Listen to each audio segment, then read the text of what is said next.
Eu sou a Rose, da Match IT, e trouxe um especialista para falar com a gente de um tema que está super em alta, que é Long Life Learning, né, aprendizado contínuo nas empresas, mas de uma forma diferente. É microlearning no Long Life Learning. É uma brincadeira com as palavras, mas que tem dado bastante resultado aí na prática. E para conversar com a gente sobre isso, a gente trouxe o Rasta, que é CEO da Grano. Bem-vindo, Rasta. Oi, Rose, bom dia. Obrigado pelo convite. É um prazer poder compartilhar um pouco desse momento com você e com a audiência.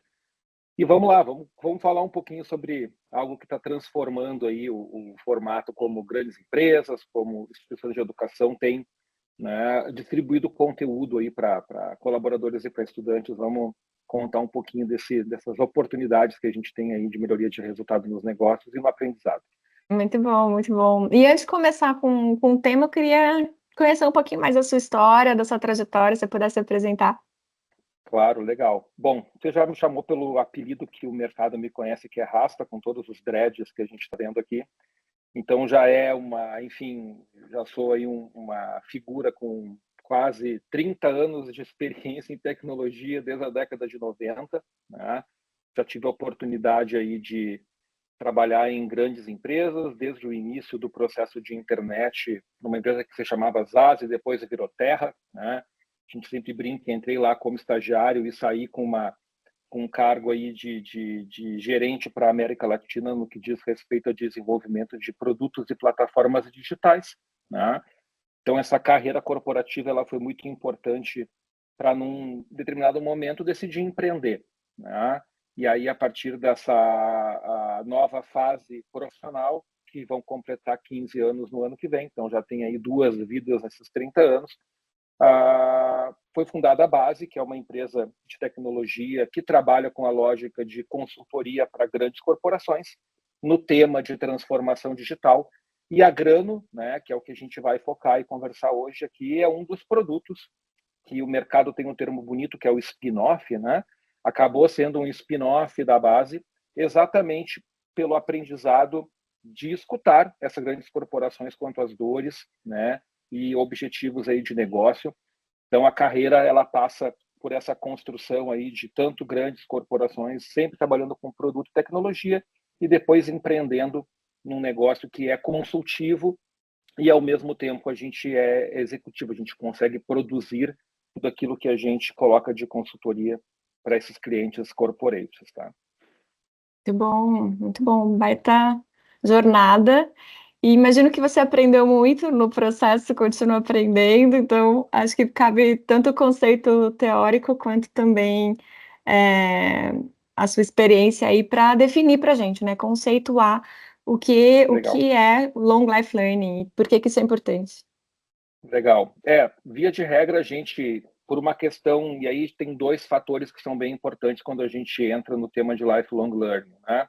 Uma questão geracional, por óbvio, então a gente tem aí, especialmente Millennium e geração Z, com um formato em que o mercado precisou se adaptar na maneira de entrega de conteúdo, e principalmente aquilo de ter o estudo contínuo por força da mudança quase que imediata de muitas coisas para cada profissão. Então, é muita novidade, é muita coisa acontecendo no mercado. Então, obrigatoriamente, né, se criou um processo de aprendizado de contínuo, né? Mas muitas vezes o formato como esse aprendizado contínuo não acompanhou essa necessidade, né? Então, se a gente pegar 30 anos atrás, existia muita imersão com o xerox, o polígrafo na faculdade, ou a cópia que a gente precisava fazer, né? Ou o grande livro, e é importante também consultar livro para que a gente possa ter um conteúdo mais profundo, ou mais recentemente PDF, ou vídeo de 1 hora e meia. Então, apesar da necessidade de reeducação constante, quando a gente pega o tempo disponível que as pessoas têm para tudo, entre vida pessoal e trabalho, e estudo, a tendência é não priorizar o estudo. Porque eu tenho que pagar o boleto, ou porque eu preciso ficar com a minha família, e o mais importante é ficar com a família, tá? E a gente, no final do dia, acaba deixando o estudo de lado, porque a necessidade sempre existiu e foi reforçada pelo aprendizado contínuo nos últimos anos, mas o formato continuou antigo. Se eu mandar para você um PDF de 50 páginas no WhatsApp, você vai pensar algumas vezes se você vai ler esse conteúdo. E aí vem a grande sacada, e eu vou contar um pouquinho mais de como que a gente desenrolou isso no que diz respeito à adaptação do formato para uma necessidade de mercado. Boa. E aí seria esse conceito do microlearning, né? Não mandar Do 50 microlearning. páginas. Do microlearning. Quando a gente vê, e aí tem um grande inspiracional que todos nós aqui conhecemos, que é um aplicativo chamado Duolingo. O que esse aplicativo fez lá atrás com o idioma, né? Especificamente num nicho? Ele foi buscar uma metodologia que foi criada no início dos anos 2000, né? E foi validada academicamente em diferentes universidades dos Estados Unidos. Se vocês procurarem, existe um vasto material aí acadêmico que fala sobre microlearning, no que diz respeito à dropagem, vamos usar um termo aportuguesado, né? A dropar este conteúdo mais denso em pequenos formatos, né? O pessoal que está mais na área de educação chama de pílulas de aprendizado, né? É dividir esse conteúdo denso em pequenas doses, mas não só isso. Como que a gente coloca em cima disso uma camada que se aproxima daquele formato que todos nós aqui estamos imersos no dia a dia, que é o das redes sociais, que é o dos stories, que é da interação de uma forma que a gente brinca passando o dedinho ou para o lado ou para cima, depende do aplicativo, mas que a gente já entendeu que é assim que nós consumimos conteúdo. Então, veja, se pegou uma metodologia validada, um aplicativo que essa tese parou em pé, que é o Duolingo, e se adaptou para um contexto de distribuição desses conteúdos em rede social, no formato de rede social, que é passando o dedo para o lado para consumir um vídeo curto, um áudio curto, um pequeno quiz que questiona sobre aqueles pontos que foram anteriormente apresentados, uma sequência de imagens de uma instrução, né? Então, quando a gente junta essa lógica de pessoas precisam estudar por mais tempo porque as coisas mudam todos os dias. Pessoas estão na rede social e elas sabem como usa uma plataforma de rede social, como se consome conteúdo em rede social. Ao mesmo tempo, empresas têm uma série de informações para passar para o colaborador. E se a gente continua fazendo isso no formato mais clássico, né? E aí, quando a gente diz formato clássico, universidade corporativa, né? Plataformas que entregam conteúdos, tem que fazer download de material para ler, e que muitas vezes não funcionam muito bem no mobile, que é onde as pessoas estão com o celular na mão. Então, quando a gente junta esses N fatores, a Grano surge como uma opção bem interessante, exatamente para aumentar o engajamento, aumentar a participação, porque a gente passa a falar no formato que as pessoas estão acostumadas. Então, assim, um grande resumo é isso, tá? Legal, Rasta. E isso se aplica para algo em específico? Sei lá, eu imagino, depende do PDF, né, de 40 páginas. Vai ver aquele cheio de imagem, uma coisa mais lúdica, ou vai ser uma coisa mais hard science, mais acadêmica? Tem algum filtro? Para isso serve, para aquilo não? A retenção, como é que é? Então, me fala um pouco da aplicabilidade, das restrições, Legal. enfim. O que a gente viu aí tem alguns pontos para responder essa pergunta. Primeiro, né, mais um dado de mercado interessante, assim, 80% da força de trabalho hoje do Brasil não está na frente do computador. Né? São pessoas que têm atividades não relacionadas ao escritório, digamos assim. Então, elas estão na rua, elas estão numa fábrica, elas estão prestando um serviço externo, né? Elas estão ali no dia a dia, né? Interagindo com o público, falando com o consumidor, né? Ou tentando vender um produto. E essas, né, profissionais precisam de informação e precisam saber como executar essa informação. Né? Se você pega um material técnico, vamos pegar esse exemplo do PDF denso, técnico, em geral ele é pautado, como precisa ser, para o material de instrução técnica. Agora, entre este material existir e este profissional que está na rua ter interesse em ler esse material, eu não preciso explicar para vocês o problema que a gente tem aí. E aí entra a figura do microlearning, entra a figura do produtor de conteúdo no famoso storytelling. Olha, Nesse material, você vai ver coisas importantes para a sua atividade. Acabou, passou para o lado, passou. Eu vou mostrar um vídeo de 1 minuto que explica um conceito importante antes de você começar. Beleza, beleza. E é beleza, às vezes, o termo, conforme o público que eu estou conversando. Ok, passou. Vem o vídeo. Passou de novo. Vamos ver se você entendeu. Responde o quiz. Para a gente realmente ter esse dado e monitorar para entender se está fazendo sentido aquele conteúdo. Então, né, sendo bem objetivo, aquele material que é denso, e a gente tem clientes aqui que são, né, clínicas médicas e hospitais, que existe procedimento e passo a passo para tudo, ao invés do material de fluxograma, de processo, né, a gente tem tudo isso traduzido em card, porque a taxa de engajamento de leitura é muito rápida, a busca já vai para o ponto específico da sequência de instrução que eu preciso. Dando um exemplo, né? Então, ele se aplica muito bem no quesito de profissional de empresas que precisam transmitir esse conteúdo de uma forma mais harmônica com o leitor, né? E quando a gente pula para o outro lado, para o lado de estudantes, para o lado de, né, de conteúdo que tem, digamos, uma bagagem de preparação para um vestibular, por exemplo, ou para uma matéria específica na escola, a turma usa como complemento ou extensão. Então, ele nunca substitui uma vivência presencial, uma aula, né? Mas ele dá contexto do pré e do pós-aula. Então, o que a gente tem muito nos clientes que vão para o lado de educação é sempre como um grande material de apoio para preparo para a aula tal, o que eu preciso trazer, o que eu preciso ler antes para vir pronto. Acabou aquela aula, tá legal, o que a gente viu na aula que passou? E aí, quando coloca isso com um jovem, né, como a gente está acostumado a lidar aqui, no formato de rede social, e olha depois os relatórios de interação, o engajamento é super alto. Porque eu não tenho que ensinar, não é mais uma ferramenta que ele precisa utilizar, já está dentro do contexto, tá?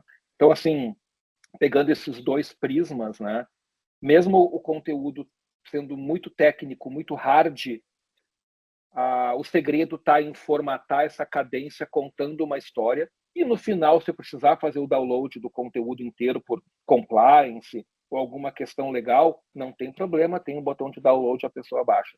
Mas eu trouxe aquilo de uma forma interessante para que ela, no mínimo, queira ler este conteúdo e tenha a informação necessária para aquele procedimento ou para aquela atividade que ele precisa exercer. Legal. Você mencionou também aí o engajamento e as métricas, né, acho que também isso digitalmente pelo menos as redes sociais vivem disso, né, quanto tempo as pessoas estão ficando, como é que faz elas ficarem Exato. mais. O que você pode compartilhar do ponto de vista de métricas, né, ou seja de retenção, de Claro. atenção ou de uso? A gente tem uma média hoje nos clientes de 93% de engajamento, tá? E aí eu juro para vocês que não é papo de vendedor. Isso realmente acontece, principalmente porque existe o engajamento da empresa a distribuir este conteúdo. É como a gente fala, a ferramenta ela não faz nenhum milagre, né? A ferramenta ela é o meio para o consumo do conteúdo. Existe a produção deste conteúdo dentro de uma técnica específica de microlearning, que é muito próxima da turma que faz conteúdo para rede social, que é contar as histórias, então também não tem nenhum desafio muito complexo nesse sentido, desculpa. Mas o que a gente precisa sempre pautar é que a empresa, né, ou a escola, enfim, precisa colocar a ferramenta nos seus canais de comunicação, precisa ativar para que os colaboradores usem a ferramenta, e ela por si só promove ações de gamificação, de pontuação, de certificados, de badges. Então, a ferramenta em si traz toda a parte de setup e configuração para que isso aconteça, mas existe um trabalho de engajamento que é para eu engajar alguém, eu tenho que estar engajado naquilo, porque senão dificilmente eu vou conseguir vender isso para o meu colaborador. Então, quando a gente fala de pessoas, e né, não tem nada maior do que o exemplo. Então, no momento em que existe o engajamento dos times de marketing, comunicação, trade, comercial, people, então depende do contratante, a gente sempre apresenta esse set de ferramentas aí que vão auxiliar no processo de engajamento. A taxa é alta, de novo, porque eu não tenho que ensinar a pessoa a usar. Ela já sabe que ela precisa passar o dedo né, interagir. E no que diz respeito a métricas, né, complementando a resposta, existe todo um painel de gestão onde você consegue acompanhar quem abriu, quem não abriu, ou que grupo de pessoas abriram, qual o progresso dentro das trilhas e dentro né, dos módulos de aprendizado ou de conteúdo, quem acertou, quem errou. Às vezes a gente, quando pega clientes, digamos, a nível nacional, com equipes externas, a gente vê muita diferença em maneira de escrever as coisas, né? Porque às vezes você está escrevendo uma palavra que não funciona bem naquele contexto, naquela região, então você consegue entender a localização, né? Como é que você adapta conteúdo e a plataforma permite entregar também conteúdo adaptado, né? E aí, Rose, de novo, o desafio ele é o mesmo, né? Que é preciso fazer um material de treinamento para um colaborador, ou eu faço no PowerPoint, ou eu vou gravar um vídeo longo que a pessoa vai às vezes não ter muita vontade de assistir, ou eu vou permitir mudar o meu processo para construir este mesmo conteúdo em um formato de histórias, em uma narrativa que vai permitir esse aumento de participação dos colaboradores ou dos estudantes dentro dos desafios de conteúdo, enfim, do estudo como um todo. Legal. Você consegue contar, não sei se pode, mas alguns casos práticos aí de exemplos que... Consigo. A gente tem 3 casos importantes, assim, que é bem tranquilo de contar para a turma, tá? E aí são 3 segmentos bem distintos exatamente para, né, apresentar aí a diversidade, o quanto a ferramenta consegue se adaptar a contextos distintos, porque no final do dia é sobre conteúdo, tá? Então nós temos uma indústria química, né, que tem vendedores externos, né, que estão aí tentando vender produtos no atacado, né, tirar pedidos no atacado. E essa indústria química se chama Gimo, ela é líder aqui no sul do país, em algumas linhas específicas de produto, e todos os treinamentos de produto, eles são distribuídos para esses representantes comerciais através da Grano, né?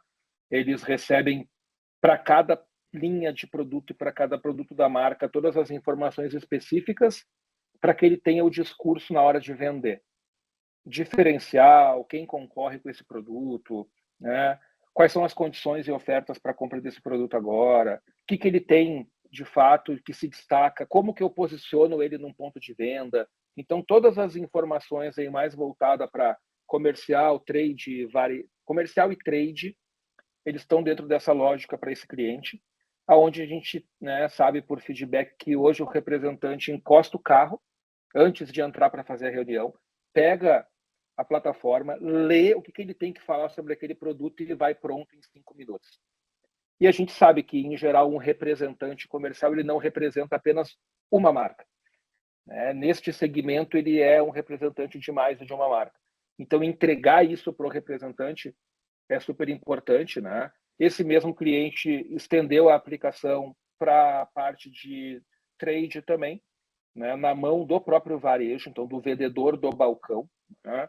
E aí isso vem de uma estratégia maior, que muitas vezes aí, né? Lembra, a grana é uma spin-off da base, né? E a base atende os clientes num contexto mais amplo. E lá, quando a gente fala de omnichannel, a gente sempre diz a galera, os clientes eles automatizam todos os processos né, de relacionamento com o consumidor para compra em omnicanal, seja o canal que for, mas muitas vezes o consumidor sabe mais que o atendente da loja. De 95% para mais das vendas hoje acontecem no mundo físico. Então eu sempre digo, o omnichannel tá, mas e onde é que está a informação para quem vai atender lá na ponta? Porque é normal o cliente saber mais porque viu na internet e o vendedor não tem ideia do que está acontecendo, tá? Então, assim, por isso que de novo a Grano vira uma peça importante dentro de uma estratégia maior da companhia para também trazer a informação de forma adequada lá para a ponta. Tá?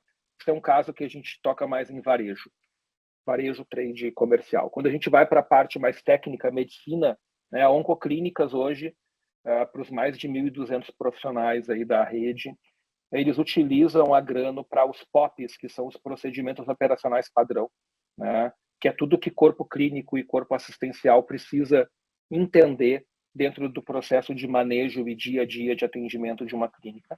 Tá?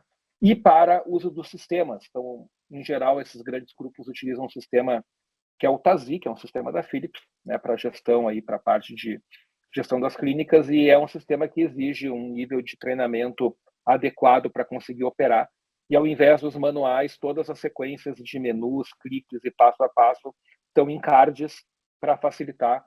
E aqui a gente também acaba tendo esse engajamento alto, porque facilita a consulta. E rapidíssimo, um terceiro exemplo aqui, uma das cooperativas do Sicredi, né, aonde a gente fez uma tradução do planejamento estratégico para o time de agência, porque muitas vezes se faz o plano estratégico no nível mais executivo, com mapas de atrito, com temas bem técnicos e densos, né? Da onde a empresa quer ir, como que eu vou fazer para chegar lá, e essa linguagem, então veja de novo, a linguagem, ela não chega para a turma de agência de uma maneira palpável. Às vezes é um pouco complexo de entender aquilo na prática. E o planejamento estratégico se trata de conseguir executar, porque senão ele não tem validade. Então, mais uma vez, a ferramenta ajuda nesse processo de tangibilizar, exatamente por traduzir o conteúdo para a linguagem próxima da turma que está na ponta, no dia a dia, e de ser num formato mobile que eu não preciso abrir um PDF visualmente muito lindo, cheio das interseções, mas para quem tem que colocar isso, para quem atende o cliente no dia a dia, isso não significa muita coisa, né? Então, Rose, um grande resumo é isso. E a gente vive em tempos, e não é de hoje, sempre foi assim na história da humanidade, de traduções, de adaptações, de entendimento de contexto para fazer com que a ferramenta, ou para criar ferramentas que suportem e que dê condição de adaptar as coisas, né? Assim como há 30 anos atrás, no meu primeiro emprego, né, eu tentei vender um site e junto tinha o rapaz do guia telefônico da Listel, do Páginas Amarelas, junto comigo, entrou para vender. E o empresário riu de mim, porque ele não entendia o que era um site. Mas eu não vou comprar um site desse moleque, mas que bobagem esse negócio de internet. E o cara da Listel abraçou ele e riu, né? Porque, óbvio, vamos vender um anúncio na página, no guia telefônico. As coisas mudam, né? E o nosso papel aqui como empresários, como pessoas que estão aí liderando iniciativas de inovação nas empresas, é exatamente ajudar com paciência, com entendimento de contexto, né? Com ferramentas que possam ajudar a atingir os resultados necessários nessa mudança comportamental que a gente vê no mercado. Então, viva o microlearning. Somos bem fãs aí, né? E super disponíveis para ajudar quem quiser embarcar com a gente, como alguns clientes já fizeram, nessas transições de formato. Ah, muito bom. Não, e realmente vender na ponta, cumprir procedimentos críticos na área médica e seguir o planejamento estratégico são coisas importantes para os negócios, né? Então, legal que vocês estão diretamente aí na geração de valor.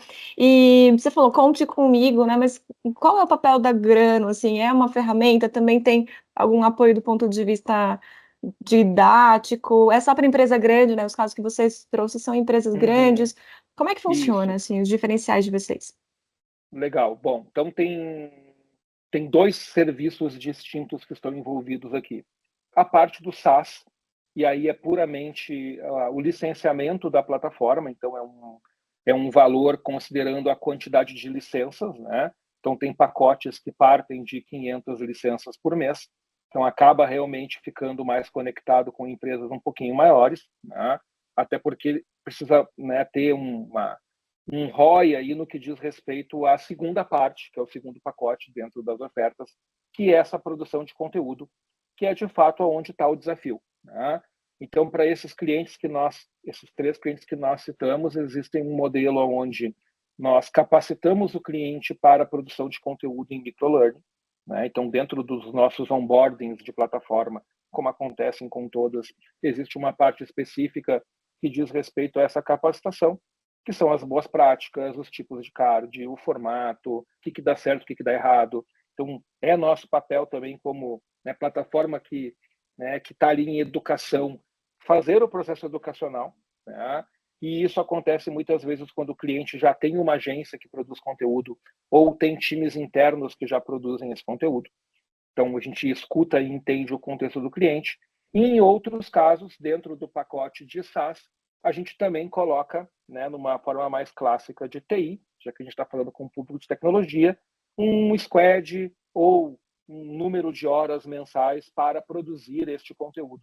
E aí vira o SaaS mais um serviço, né, de horas ou de escopo para a produção desse conteúdo. Então, a gente faz a adequação do modelo conforme, né, a necessidade do cliente e pegando também o exemplo, e via de regra que a gente é muito, né, aberto, agora vamos para startup, como todas as startups ou spin-offs precisam ser, é a rodar piloto, é aprovar tese, é entender, né, porque é muito difícil que uma empresa implemente em 500 mil, 2 mil funcionários do dia para a noite. A gente sabe que com corporativo não funciona assim. Então, todos esses casos que eu contei e outros que estão hoje em casa passaram por um piloto, por uma fase de prova de conceito, de implantação em uma, duas áreas, para exatamente monitorar, ter métricas e comparar com os mesmos colaboradores que não passaram por esse processo. Porque daí a gente tem uma narrativa, né, científica, com dados, de que aquela turma que passou pelo processo de microlearning acaba tendo um desempenho um pouco mais adequado, porque no final do dia é sobre a venda na ponta, é sobre a retenção do cliente, é sobre melhorar algum processo operacional, porque eu estou entregando conhecimento de uma outra forma. Então, assim, Rose, grande resumo, é um SaaS, tem uma parcela de serviço de conteúdo, se for o caso, então a gente vai entender com o cliente, e tem muitas vezes uma primeira versão de piloto, que é para que a gente possa ter dados e validar aí sim um investimento mais robusto por parte da empresa de aquisição das licenças para todos os colaboradores. E a mesma analogia vale quando a gente fala de escolas, né? Aí escolas a gente tem alguns parceiros que já têm conteúdo para escolas, tanto conteúdo para, né, ensino médio bilíngue, quanto para conteúdo de literatura. Então, tem parceiros aí que produzem já conteúdo para o universo de escolas, e aí a gente entra só com a cadência de plataforma. Então, né, uma via de regra, a gente está bastante nesse lado mais corporativo, até por origem, né, do que eu comentei com vocês aqui no bate-papo. Muito bom, adorei conhecer mais. É muito conhecimento e muito conhecimento sobre como fazer as pessoas conhecerem mais, né? A parte educativa aplicada a negócios, assim, é bem encantador. Então, queria te agradecer muito por compartilhar com Legal. a gente. Obrigada mesmo. E já estou cheia de ideias aqui, né? Vou esperar ter Que 500 bom. pessoas para poder ter a grana comigo, porque eu já quero compartilhar conteúdo em microlane com o meu time. Não, mas lembra que a gente faz piloto, tá? Ó, Então, assim, 500 pessoas, eu tenho certeza que a gente vai chegar. vamos Só que é chegar. legal a gente pensar em lógica de pilotos e de validação de conceito, e aí os valores são super acessíveis, porque é um piloto, exatamente porque a gente está naquele momento da transição.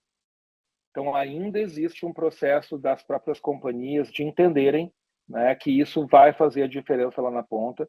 E quando a gente fala de TI, a gente fala de legado, né?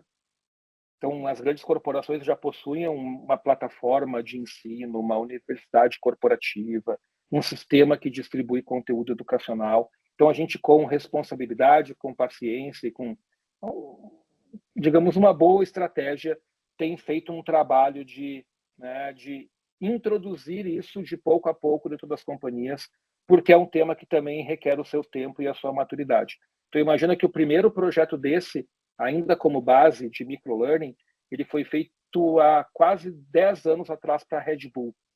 E a Red Bull foi uma marca que sempre teve, né, uma lógica de sair na frente no que diz respeito à inovação. Depois ele foi feito para a Danone. Então ele já foi feito para algumas marcas antes de virar grano, né?